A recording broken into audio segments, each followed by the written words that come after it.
Kelly Jean Van Dyke, born on June 5, 1958, and deceased on November 17, 1991, remains one of Hollywood's lesser-known but deeply poignant stories. A woman caught in the dual worlds of mainstream and entertainment, whose lineage bore both opportunity and burden. Best known for her brief appearances in television series such as My Mother the Car, Kelly Jean was the daughter of actor Jerry Van Dyke, the niece of the legendary Dick Van Dyke, and part of a storied Hollywood dynasty. Despite the privilege and fame surrounding her upbringing, her life spiraled into the shadows of addiction, mental health struggles, and the marginalization that often befalls women who traverse the film industry. To understand Kelly Jean Van Dyke's life is to delve into the tumultuous terrain of celebrity lineage, addiction, the film industry's exploitation, and Hollywood's entrenched double standards.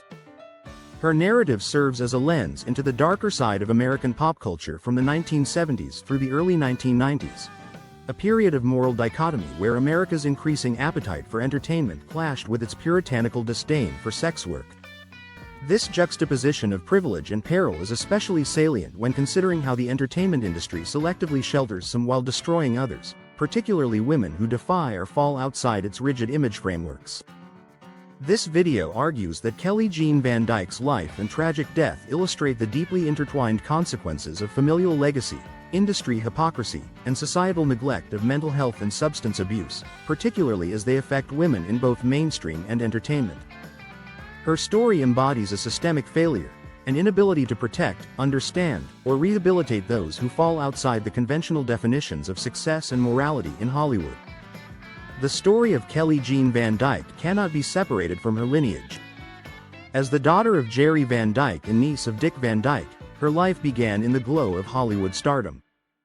Jerry Van Dyke, though often living in the comedic shadow of his more famous brother, was a prominent figure in television, remembered for his role in My Mother the Car and later for Coach. Dick Van Dyke, iconic for The Dick Van Dyke Show, Mary Poppins, and Chitty Chitty Bang Bang, represented the wholesome face of American entertainment in the mid-20th century. Growing up in this environment meant that Kelly Jean was exposed to the mechanisms of fame, but also to the immense expectations that accompany it. Yet, unlike her uncle, whose career was marked by acclaim and longevity, Kelly Jean struggled to carve out a niche for herself. Her early forays into acting were minor, often overshadowed by her family name. This burden of expectation is a recurring motif in celebrity dynasties. For Kelly, it was not only about matching the success of her relatives but also about preserving a certain image, one that would later become incompatible with the direction her life would take. The pressure to conform to a mold, to make it, in an industry that had already defined the roles she should play, placed her on an unstable path. This kind of psychological pressure is not uncommon in Hollywood families, where children often inherit both opportunity and invisible shackles. The paradox of fame, that it offers both access and isolation, became evident in Kelly's life.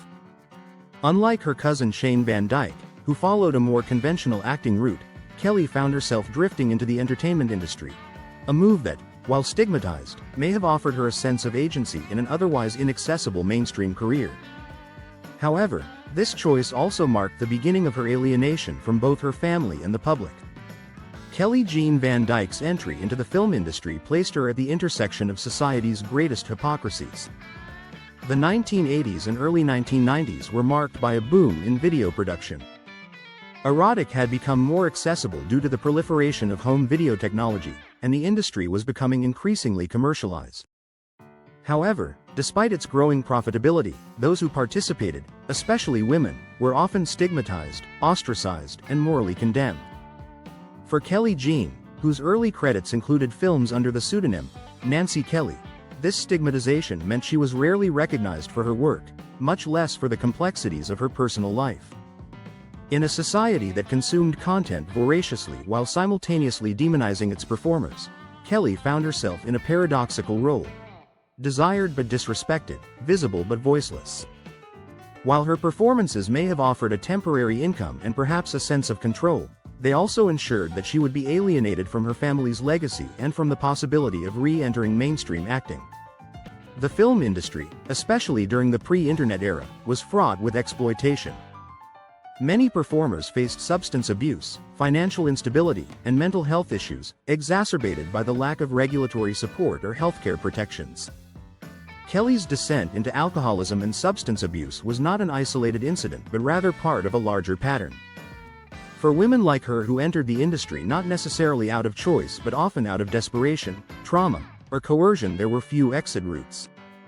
The door into entertainment may have opened wider for women, but it often slammed shut behind them, making return to mainstream life nearly impossible.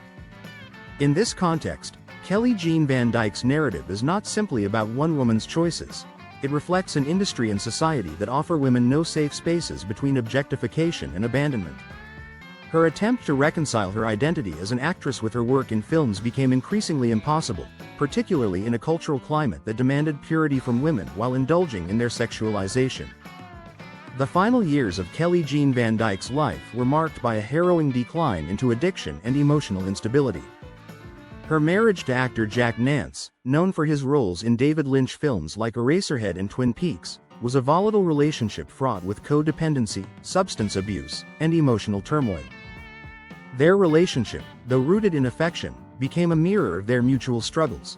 Both were addicts, and their attempts to get clean were repeatedly sabotaged by relapses, unresolved trauma, and a lack of sustained institutional support. On the night of her death, Kelly Jean had reportedly been drinking and had an argument with Jack, who was filming on location. According to Nance, she threatened suicide during a phone call, and when he tried to get help to her in time, it was too late. Kelly Jean was found dead by suicide, having hanged herself in their apartment in Los Angeles. She was just 33 years old.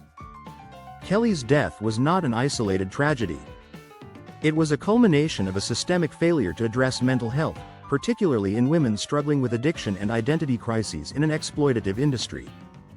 Despite her family ties and brief mainstream recognition, Kelly was not protected. Her addiction was not treated with compassion, and her mental health was not taken seriously in a culture that often equates success with emotional stability. Women in similar situations are often pathologized, criminalized, or ignored, rather than offered the long-term care and support necessary for recovery. Moreover, Kelly Jean's death highlights how the entertainment industry both mainstream and functions as a revolving door, using individuals for their momentary appeal and discarding them when they no longer conform to its narrow standards. Had Kelly Jean been given better access to healthcare, psychological counseling, or a non-judgmental support system, her story might have ended differently. The story of Kelly Jean Van Dyke is emblematic of the confluence of fame, addiction, and societal neglect.